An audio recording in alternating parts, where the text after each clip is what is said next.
You know, we buy pretty much everything online these days, right? But what about something as important as insurance? How can you be sure that the whole process is actually safe and fair? Well, it turns out there's a whole rule book for that, one designed to protect you. So let's dive in and break it down. I mean, buying insurance online seems super simple, doesn't it? You just do a few clicks, type in some details, and boom, you're covered. They've made it feel as easy as ordering a pizza or grabbing some new headphones. But here's the thing. Behind that slick, easy-to-use interface, there's a really strict set of rules. And we're not talking about simple suggestions here. These are official guidelines from India's insurance regulator, the IRDAI. You know, the Insurance Regulatory and Development Authority of India, and they're all about making sure that convenience never, ever comes at the cost of your security. All right, so here's what we're going to cover. First, we'll look at why these rules even exist. Then we'll meet the main character in this story, the ISNP. We'll figure out how they get their license to operate, what the official rulebook says, and this is the most important part, how it all works to protect you. Then we'll wrap up with the big picture. Okay, first things first. Why even bother with all this? What was the big reason the regulator decided to create a whole new rulebook just for buying insurance online? And this quote from the IRDAI really nails it. This wasn't just about going digital because it's trendy. Nope. The real goal was to use e-commerce to tackle two massive national issues. First, to get more people in India covered by insurance, and second, to bring more people into the formal financial system. And the best part? Doing it all in a way that's cheaper and more efficient for everybody.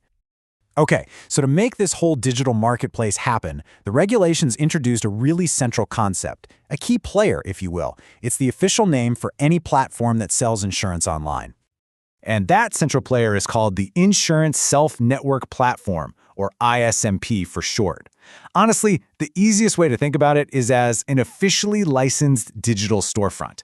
So whether you're on a website or using a mobile app, if it's selling you an insurance policy online, it has to be a registered ISNP. No exceptions. So who actually gets to run one of these digital shops? Well, the rules are super clear on this. It's either the insurance companies themselves or other registered players like insurance brokers. But here's a really important detail. Individual insurance agents, they can't just go and build their own website. They have to use the official platform, the ISNP, that's provided by the insurance company they work for.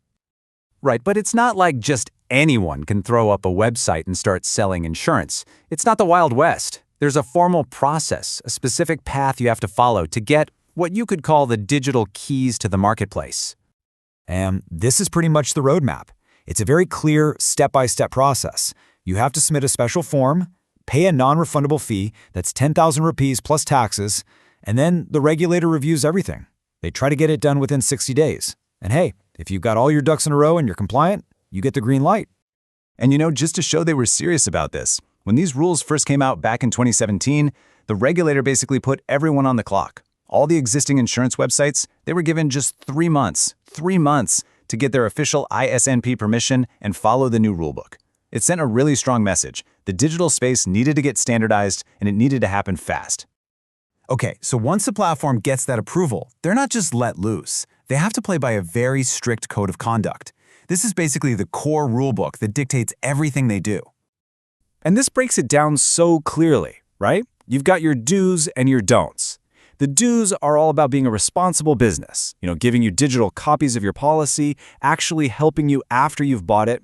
Then you've got the don'ts, and these are the really firm red lines. No manipulating the business, no playing unfair games, and definitely no unapproved discounts or weird cashback offers just to get you to sign up. The whole point is to keep the playing field level and fair for everyone.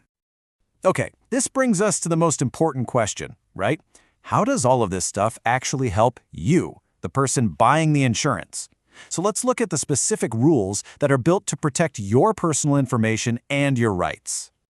Basically, the rules force every single platform to build what's kind of like a digital fortress around your data. I mean, we're talking serious stuff. Protection against hackers, strong encryption, even a complete backup site in a totally different location in case of disaster. And check out that last point. It's a big one. The servers that hold your data must be located inside India. That's all about data sovereignty, making sure your sensitive information is protected by Indian laws. On top of security, the rules demand total transparency. It means that before you even think about clicking that buy button, the platform has to lay everything out on the table for you. The main features of the product, every single exclusion, the final price tag including all the taxes, and even the exact process for canceling if you need to. It's pretty simple, really. No fine print, no nasty surprises later on.